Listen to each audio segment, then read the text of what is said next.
গত 17 বছরে তারা যে জুলুম নির্যাতন চালিয়েছে বাংলাদেশের মানুষের উপরে, এবং জুলাই আগস্টে তারা যে নির্বিচারে বাংলাদেশের ছাত্র জনতাকে গুলি করে হত্যা করেছে, এর পরবর্তীতে আমরা আশা করেছিলাম অন্তত 2-1 মাসের মধ্যে আওয়ামী লীগের প্রথম সারির নেতাদের ফাঁসি হয়ে যাবে। কিন্তু সেখানে আমরা দেখেছি এখন পর্যন্ত তারা বিভিন্ন জায়গায়, দেশের বিভিন্ন জায়গায় তারা বুক ফুলিয়ে ঘুরতেছে। এটি আসলে আমাদের জন্য সত্যি বলতে দুঃখের এবং লজ্জার। সুতরাং আমরা এই অন্তর্বর্তীকালীন সরকার থেকে যে আশা করেছিলাম, বিচারের যে আশা করেছিলাম, সংস্কারের যে আশা করেছিলাম, সেটি এখন বিলীন হবার পথে।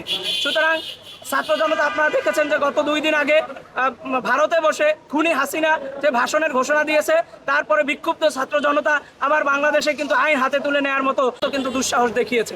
সুতরাং আমরা বলে দিতে চাই, বাংলাদেশের ছাত্র জনতা এখনো ঐক্যবদ্ধ আছে, সচেতন আছে। যদি অন্তর্বর্তীকালীন সরকার তাদের বিচার করতে, বাংলাদেশে আওয়ামী লীগকে সংগঠন হিসেবে নিষিদ্ধ করতে যদি ব্যর্থ হয়, তাহলে আমরা আবার আইন হাতে তুলে নেব এবং আমরাই আমাদের নিরাপত্তার জন্য রাজপথে নেমে আসবো।